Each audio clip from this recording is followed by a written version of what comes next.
Bom, olá pessoal, aqui é o William Jacob. Iniciamos agora mais um estudo das obras de Leon Denis, dando sequência ao livro O Porquê da Vida. Estamos aqui no capítulo 4 e hoje a gente vai falar aqui, deixa eu só contar qual que é o parágrafo para quem quiser acompanhar pelo livro, né?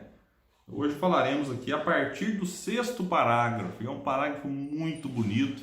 Eu convido a todos, né, que nos acompanhem aí na leitura. Eu até peço já antecipadamente desculpas, porque eu até pensei aqui numa forma de não ler, porque é um parágrafo extenso. E eu sei que a leitura, quando fica um pouquinho mais longa, ela fica cansativa. Mas eu tentei resumir, tentei até separar um trecho ou outro aqui que seria mais importante para não cansá-los muito, mas eu confesso que eu não consegui.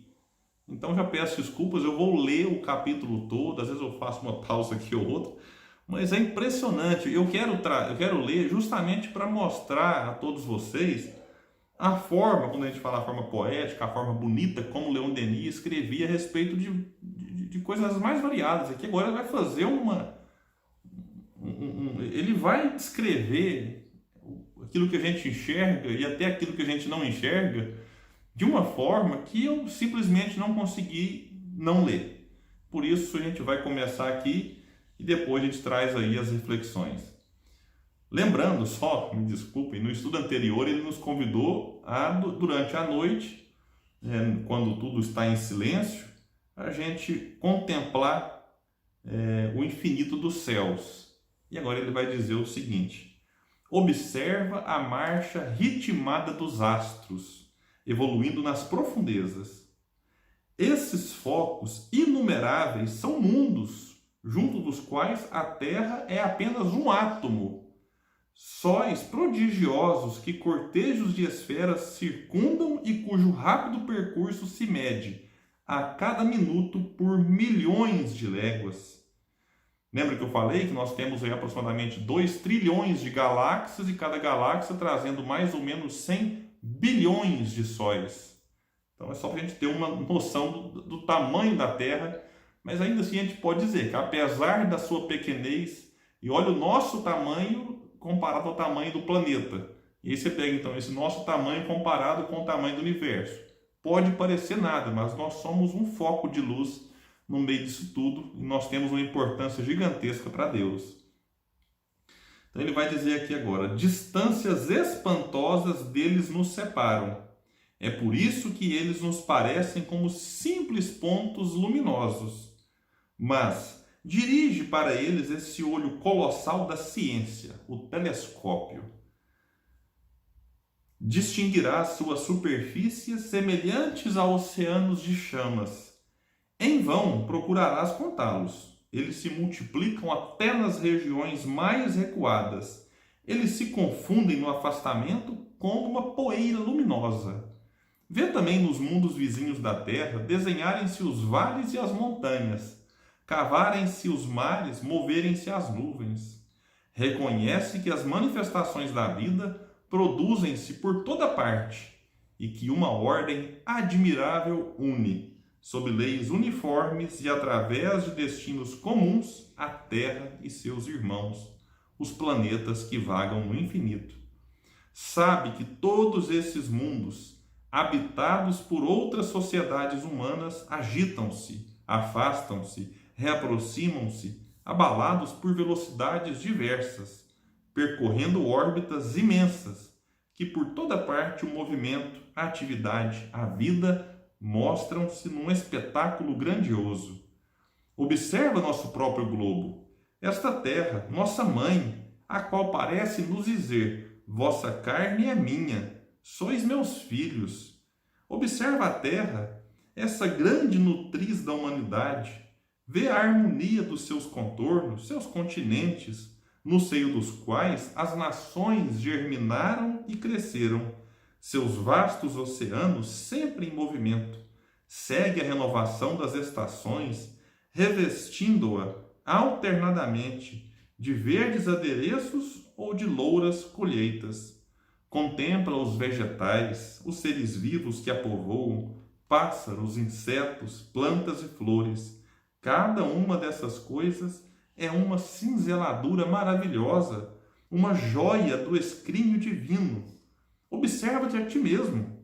Vê o jogo admirável dos teus órgãos, maravilhoso e complicado dos teus sentidos. Que gênio humano poderia imitar essas obras-primas delicadas, os olhos e os ouvidos?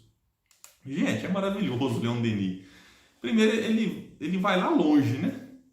Ele pede para a gente olhar para o céu, aquilo que a gente consegue enxergar, nos convida inclusive a visitar um telescópio. Eu nunca tive oportunidade, mas dizem que é maravilhoso o que se expande a partir dele. Depois ele volta para o nosso planeta, para as vegetações, para as plantações, para as sociedades, enfim, e vem trazendo de volta para o nosso corpo. Então, ele nos remete ao longe para depois trazer para dentro, falar, olha, valorize a si mesmo. Né? Que gênio humano é capaz de produzir isso, esses órgãos? Hoje, com o avanço da ciência, as coisas têm avançado de maneira muito rápida, mas eu acredito que chega num ponto que há uma certa limitação em que não se consegue prosseguir.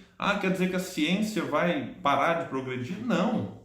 A ciência está sempre em progresso, mas chegará um ponto em que ela vai estar limitada, porque aí a questão, né, do divino.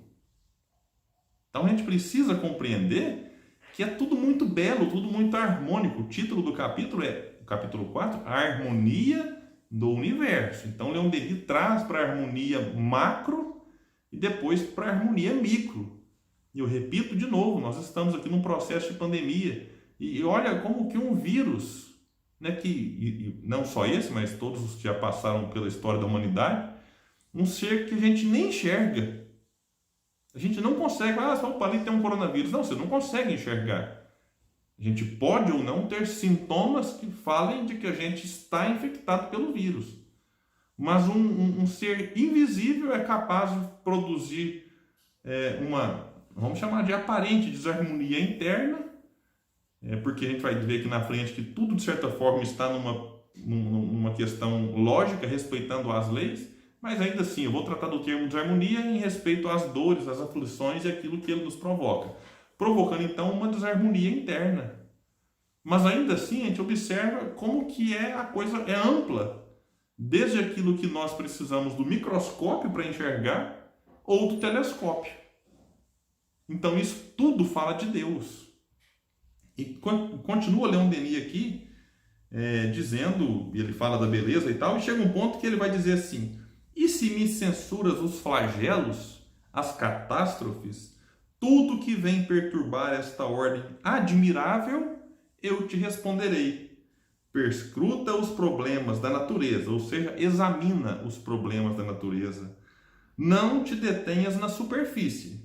Desce ao âmago das coisas e descobrirás, com espanto, que essas aparentes contradições não fazem senão confirmar a harmonia geral, que elas são úteis ao progresso dos seres, que é o único objetivo da existência. Olha, o único objetivo da existência é o progresso dos seres.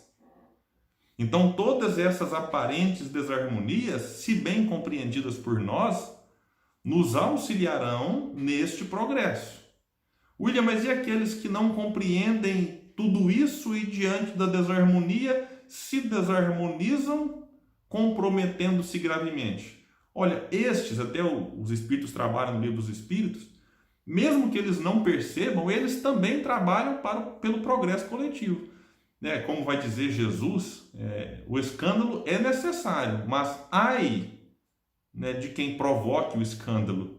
Então, que não seja eu, que não seja você, mas até aqueles que provocam o escândalo se comprometem, é claro. A gente não está aqui para trazer nenhum tipo de relativizar a responsabilidade das pessoas que cometem crimes, que prejudicam a ordem das coisas, mas até estes, quando falham, e quanto mais alto a sua responsabilidade e maior a sua falha, mais eles, de certa forma, impactam na vida das pessoas, mas mais também eles causam um despertar na consciência dos outros. Então, esses indivíduos, eles se comprometem, mas a sua atitude contrária à lei divina, contrária ao bom senso, à lógica, provocando a desarmonia, ainda assim eles podem provocar em nós aí, se a gente bem analisar e bem compreender, um progresso.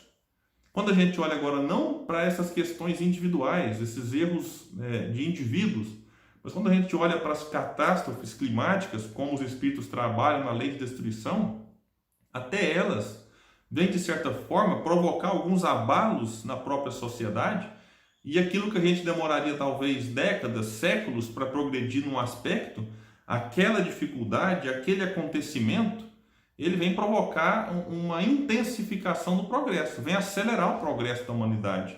Então esse também é um dos papéis aí, né, desses flagelos que se podem ser evitados pelos homens ou não, mas de toda forma eles colaboram, apesar da dor, apesar do sofrimento que muitos enfrentamos, esses acontecimentos de dores coletivas e expiações coletivas também nos impulsiona aí para um progresso mais rápido.